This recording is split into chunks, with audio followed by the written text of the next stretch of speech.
Hello Plannerettes, today I want to talk to you about the tools we use, our planners, pens, stickers, even apps. Because the truth is, the right tools don't just help us stay organized, they can actually spark joy and motivate us to show up. If you're new here, hello, I'm Marianne. I help women who feel overwhelmed, stuck, or burnt out find their way back to calm, clarity, and inspiration through creative planning, habit tracking, and joyful self-care. Around here, planning isn't just about checking off tasks. It's about finding simple ways to make your days feel calmer and more doable. And sometimes it starts with the smallest things, like the pen you use or the page you write on. Now, I've had seasons where my planner pages didn't feel right at all. The pages were thin and my favorite pen bled through, and every time I sat down, I almost dreaded writing in it.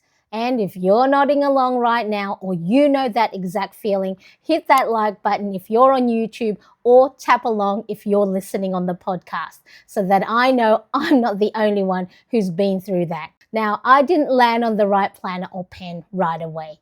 It took me a little bit of experimenting, testing out different papers, trying a few pens before I figured out what really worked for me. And honestly, that's part of the process, finding the tools that feel good in your hands and make planning enjoyable. For me, that meant discovering a pen that glides smoothly, doesn't skip, has vibrant colors, and doesn't smudge when I highlight over it. Now, when you find the right tools, it changes everything. Planning stops feeling like a chore and it starts feeling like something you actually want to come back to. Having joyful tools boosts your motivation. Here's what I've learned.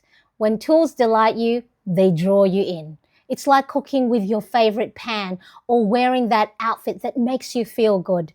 You find yourself reaching for it again and again. Because when the tool itself feels good to use, showing up becomes so much easier. Tools that feel nice, look nice, or simply work removes that friction and make planning something you want to do. Now, I'll admit it, I've probably spent way too much money over the years on pens, markers, highlighters, stickers, you name it. Sometimes it was because I saw other planners using them and thought, that looks amazing, I need that as well.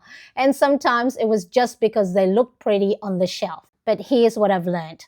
Not everything that looks good is going to feel good to use. Some pens smear, some markers are too dark, some highlighters fade, and if you're not careful, you can spend your life savings trying to find the perfect tools. Playfully joking here, but also not really joking. Look, instead of buying everything you see or you get influenced by, what I recommend instead is to set a little date with yourself. Go to your local stationery store and try things out. Test pens, feel the paper, flip through the notebooks. Make it fun. Even turn it into a day out with a friend and grab a coffee and a pastry afterwards. Because when you do find the right pen or the right sticker set that makes you excited to open your planner again, it is such a good feeling.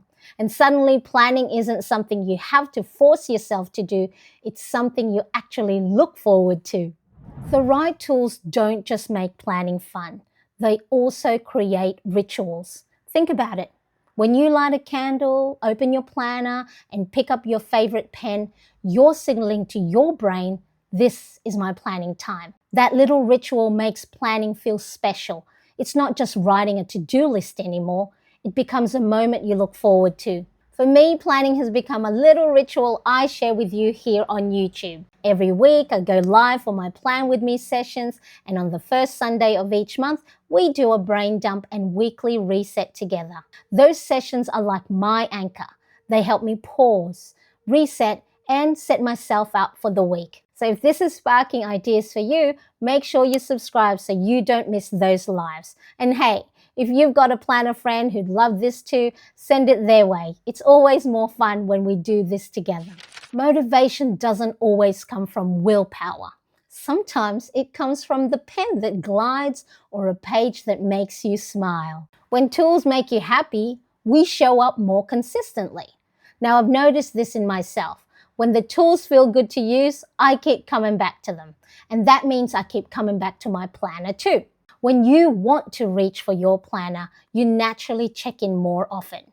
And the more often you check in, the more progress you make. That's why tools are not indulgent. They're practical because they help you stick with it. Now, earlier I mentioned how easy it is to spend a small fortune chasing the perfect tools, and I wasn't joking about that. I've definitely invested my fair share of pens, markers, stickers over the years. That's why I thought it might be helpful to share my Amazon list with some of my favorite tools, the ones I've actually used and enjoyed. You can check them out yourself and maybe it'll save you from buying 5 pens before you find the right one. But here's the balance. Shop mindfully. If financial well-being is one of your focus areas, you don't want stationery shopping to undo your goals.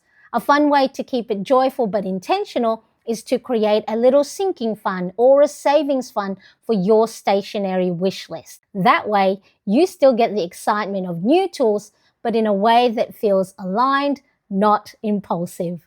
So if you're wondering where to start, here are 3 things you can do right away. 1. Identify one tool that frustrates you and upgrade it. Maybe it's a pen that smears or paper that bleeds through. Swap it out. 2.